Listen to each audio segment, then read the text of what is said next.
noći 24. marta 1999. godine, nešto pre 20 sati, NATO je bacio prve bombe na našu otadžbinu. Agresor nikoga nije štedeo, ni bolnice, ni vozove, kolone izbeglica, civilne žrtve, a ni decu. Za 78 dana poginulo je gotovo 80 dece. Mi i danas, gotovo 2,5 decenije kasnije, možemo reći samo zašto. Kikinda se danas seća sugrađana koji su svoje živote položili na oltar otadžbine i tim činom postali besmrtni u kolektivnoj svesti našeg grada i naroda. Kao što vam je poznato, Kikinda je grad koji se ponosi time što ne pravi razliku između žrtava, ali i heroja svih ratova. To činimo jer su svi oni na prvom mestu bili Kikinđani, naše komšije, porodica i prijatelji.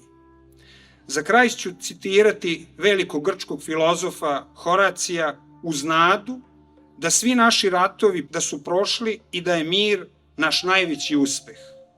Slatko je i časno za otadžbinu umreti, ali još je slađe za nju živeti. Slava herojima, živela Kikinda, živela Srbija!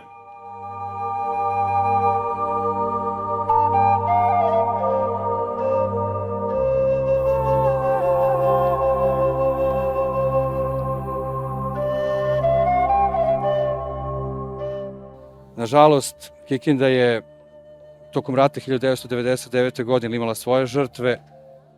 Prvi poginuli Kikinđanin je Miodrag Ladišev, čovjek koji je poginao prve noći agresije.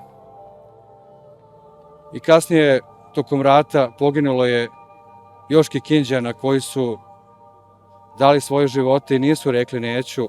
Borili su se za svoju zemlju.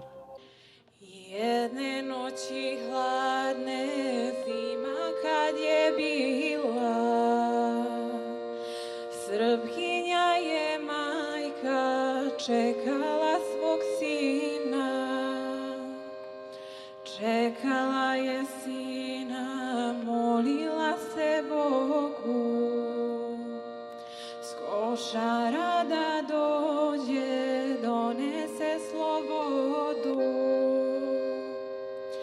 Ali umesto njega pismo joj je stiglo od sina junaka i na noge diglo.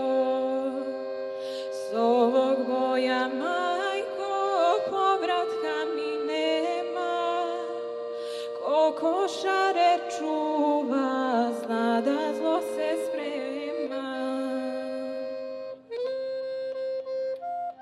Ovo je tužan dan za sve nas, ali nas ispunjava i ponosom činjenica da ove godine i da svake godine sve više učestvuje osnovnih i srednjih škola u obeležavanju. I ove godine smo imali od osnovnih škola Jovan Popović, Feš Klaru i Bratstvo jedinstvo iz Banatske Topole, kao i gimnaziju Dušan Vasiljev. Tako da je naša misija kao udruženja da prenesemo sećanje na naredne generacije, ovim dobija na svom ispunjenju.